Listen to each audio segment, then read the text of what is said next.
The Israeli airstrike hit in the morning, setting this tent compound for displaced Palestinians on fire at a hospital complex in central Gaza. The light of day revealing most of it burned to the ground.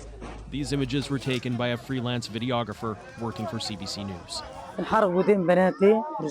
My daughters were burned on their legs, says Mohammed Musli. Everything was burned. Nothing is left. People get treated at hospitals. Here we get burned at hospitals, says Mahmoud Wadi.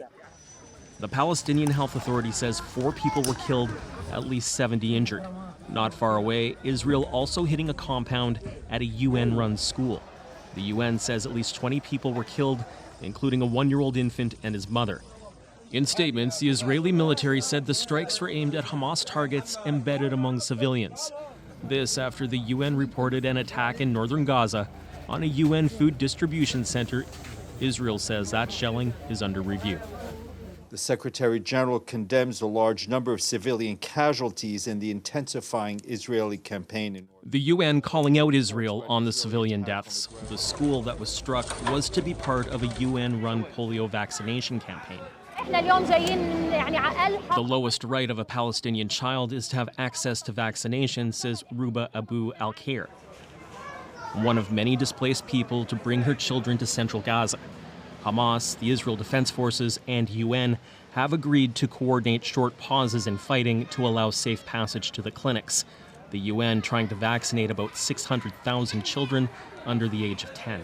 The only thing that will stop us succeeding in the second round is if the pauses that have been agreed do not hold. Already proving to be a tenuous prospect as fighting in Gaza shows no sign of slowing. Cameron McIntosh, CBC News, Winnipeg. It's not just Gaza feeling that force. Today, Israel fired further north into Lebanon than it has in this conflict. At least 21 people died, according to health officials there. Those are rescuers combing through the rubble, searching for survivors in the town of Aitu, where most of the population is Christian. The strike hit a house that had been rented to displaced families, according to the town's mayor. Briar Stewart is in Jerusalem with more on the Israeli offensive. So, Briar, Prime Minister Benjamin Netanyahu just hours ago said Israel will continue to strike at Hezbollah throughout Lebanon without mercy, he said.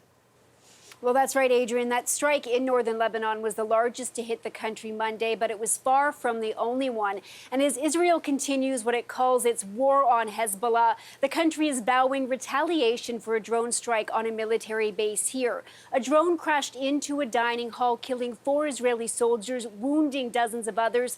Now, there was no siren or alarm at the time, and the fact that the drone could evade Israel's sophisticated missile defense system shows just what a threat the weapons are. They are smaller, they move slower and fly lower to the ground, and much different than the missiles that these systems are designed to intercept. And Briar, when you talk about Israel's defense system, it sounds like it's getting more help from the U.S.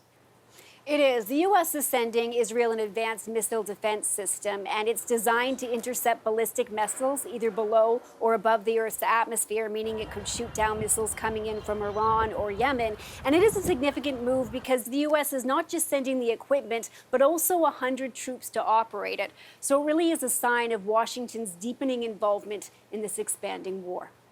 All right, Briar Stewart in Jerusalem tonight. Thanks, Briar.